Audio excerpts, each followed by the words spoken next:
தேவனே நான் ஓமதண்டையில் இன்னும் நெருங்கி சேர்வதே என் ஆவல் பூமியில். யோவான் சுவிசேஷம் 10:15. நான் என்னுடையவைகளை அறிந்தும் என்னுடையவைகளால் அறியப்பட்டும் இருக்கிறேன். ஆடுகளுக்காக என் ஜீவனையும் கொடுக்கிறேன். நான் என் ஆடுகளை அறிந்திருக்கிறேன், என் ஆடுகள் என்னை அறிந்திருக்கிறது. என்ன அருமையான ஒரு வார்த்தைங்க. என் ஆடுகள் சொல்றாரு பாருங்க. என்றாலும் அந்த ஆடுகளை குறித்த அறிவு மேய்ப்பனுக்கு தாங்க ஆடுகளை குறித்த அறிவு இருக்கும். கூலி ஆளுக்கு இருக்காது. அவன் மேய்ப்பான், கூலி வாங்கிட்டு போயிட்டே இருப்பான். கூலி தான் அவனுக்கு அறிவு. ஆனால் மேய்ப்பன் அப்படி இல்லை. தன் ஆடுகளை குறித்த அறிவு. இதை சொல்லும்போது இந்த 15வது வார்த்தை ரொம்ப முக்கியமானது. நான் ஆடுகளை அறிந்திருக்கிறேன் மட்டும் சொல்லல, கவனிக்கணும்.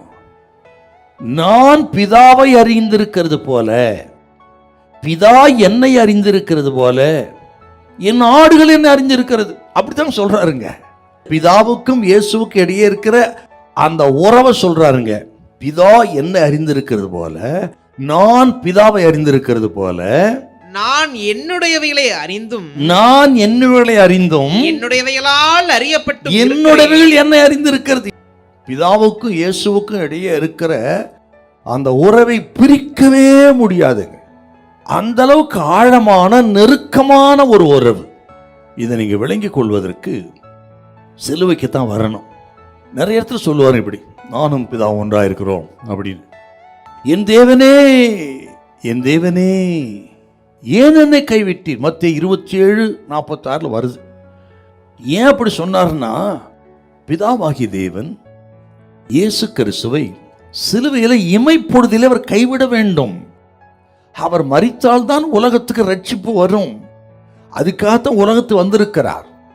சொல்ல போனால் அப்படியே என்னோட கூடவே நீங்க இந்த தன்மையெல்லாம் பார்க்கணுங்க. நீங்க ஏன் அப்படி?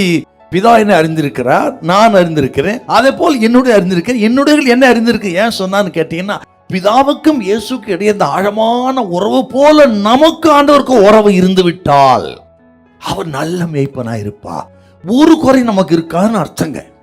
நானும் பிதா ஒன்றா இருக்கிறோம். அப்படிப்பட்ட ஒரு உறவு ஆடுகளாக நமக்கும் நல்ல மேய்ப்பனாக இயேசுக்கு இடையே இருக்கும் என்றால் ஒரு குறை நமக்கு இருக்காது.